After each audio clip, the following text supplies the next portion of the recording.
யாரும் அறிய முடியாதுங்க.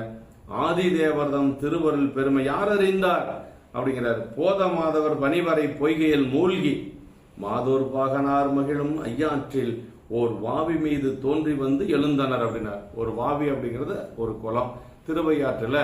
இப்ப அந்த காட்சி வருடா வருடம் நடந்து கொண்டிருக்கிறது. அந்த குளத்துல தான் எழுந்ததாக நமக்கு கோயிலை ஒட்டி இருக்கக்கூடிய பின்புறத்தில் இருக்கக்கூடிய அந்த குளத்திலே எழுகிறார். அந்த இடத்துல உலகலாம் என்று சொல்லி நமக்கு சேக்கிழ பெருமான் போற்றுகிறார். அப்படி மாதொரு பாகனார் மகிழும் திரு ஐயாற்றில் ஓர் வாவி மீது தோன்றி வந்து எழுந்தனர் உலகலாம் வியப்ப என்று சொல்லி அப்படியே போற்றுகிறார். அப்படி எழுந்த உடனேயே பெருமானுடைய கருணையை நினைந்து அப்படியே இரு கண்களிலும் அப்படியே தாரை தாரையாக கண்ணீர் வருகிறது நாவுக்கரசு பெருமானுக்கு. அப்படியே பார்க்கிறார். மேல வந்தா உலக உயிர்கள் அத்தனையும் அவருக்கு அப்படியே நிற்பனவும் சரிப்பனும் என்று சொல்லக்கூடிய வகையில எல்லாமே ஆண் பெண்ணாவே தெரியுதுங்க.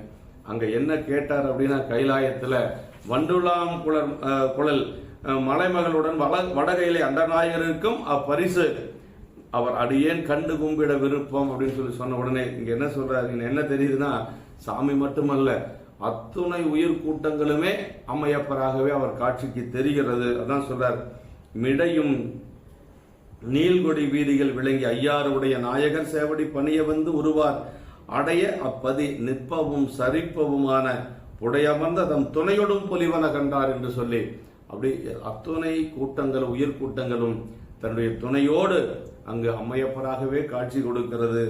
பொன்மலை கொடியுடன் அமர் வெள்ளியம் பொறுப்பில் தன்மையாம்படி சத்தையும் சிவமாம் சரதை பான்மை யோனிகள் யாவையும் பயில்வன பணிந்து மண்ணு மாதவ தம்பிரான் கோயில் முன் வந்தார். அப்படி வர வழியில் எல்லாம் பார்த்து கொண்டே வருகிறார். அப்ப பாடிக்கொண்டே